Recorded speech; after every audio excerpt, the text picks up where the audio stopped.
Sur la côte orientale de l'Afrique, des cités côtières se développent avec l'essor du commerce avec l'océan Indien, c'est ce qu'on appelle le monde Swahili. Sur la longue durée, dès le second millénaire, on observe des échanges de plantes entre l'Inde et l'Afrique orientale. Par exemple, le millet, le sorgho proviennent d'Afrique, tandis que les bananiers, la canne à sucre, les cocotiers sont importés d'Asie du Sud-Est, ainsi probablement que la grande igname et le taro. Au début de notre ère, l'intérêt des Romains et de la Chine des Han pour le commerce étoffe le réseau autour de l'océan Indien. Dès le 1er siècle, le cuivre attire les marchands vers le sud. Autour du 8e siècle, c'est l'or du Zimbabwe qui génère des échanges importants. Une nouvelle population d'agriculteurs de langue bantoue s'établit sur ces terres, peut-être stimulée par ces échanges. Elle pratique la métallurgie du fer et de la céramique. Le périple de la mer Érythrée, un recueil daté du 1er au 3e siècle, décrit les ports de Pano et d'Oponé sur le promontoire du Ras Afoun et mentionne l'arrivée dans les ports somaliens d'esclaves amenés en Égypte, de cannelle, de carapaces de tortue, etc. Au second siècle, le port de commerce de Rapta, dont on suppose l'emplacement à l'embouchure du fleuve Rufiji, est qualifié de métropolis par le géographe Ptolémée. Et au 5e siècle, on observe que Zanzibar semble acquérir une place prédominante dans les échanges. Dans ce cadre s'affirme une culture des rivages avec des établissements côtiers et insulaires. Le mot Swahili vient de l'arabe sawahil, que l'on peut traduire par rivage.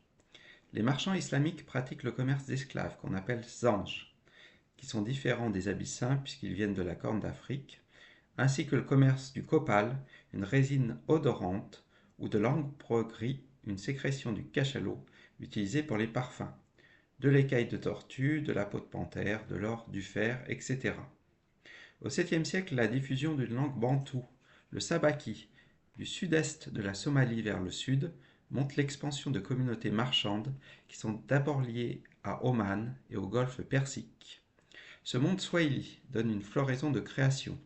Les marchands et religieux du golfe Persique, d'Arabie du Sud et de Mer Rouge contribuent à l'expansion de l'islam, ainsi que des groupes sociaux comme les Shirazis, venus de l'archipel de Lamu et qui s'établissent sur la côte plus au sud.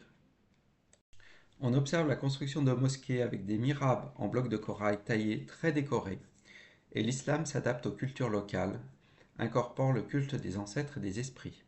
Le monde swahili connaît des modes d'organisation politique variés, avec sur la côte nord des cités-États swahili, dont Mogadiscio en Somalie, dirigées par des notables, un patriarcat, dit Waoun Gwana.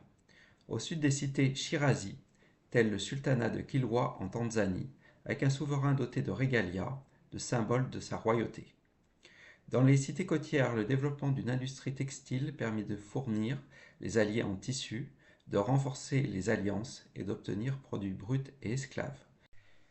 La cité de Kilwa, qui apparaît autour de 800, où est construite une grande mosquée au début du XIVe siècle, accueille des communautés diverses. Son émergence est à relier avec l'essor d'États et de chefferies à l'intérieur des terres, avec lesquelles elle échange des biens, en particulier du haut plateau zimbabwéen, d'où vient son or.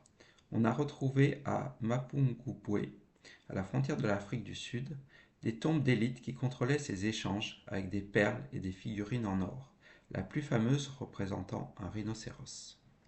Au XVe siècle, on observe un renouveau économique après une détérioration climatique autour de 1330 qui frappe l'océan Indien et une épidémie de peste en 1346. Les cités swahili profitent de la croissance de la Chine Ming, de l'expansion de l'Empire ottoman et des cités-États de l'océan Indien. Le renouveau profite à Mogadiscio, Malindi et Mombasa, qui bénéficient du trafic avec l'Inde, tandis qu'en revanche, Kilwa et le Zimbabwe déclinent. En 1414, Malindi offre une girafe à l'empereur Ming lors de l'envoi d'une ambassade.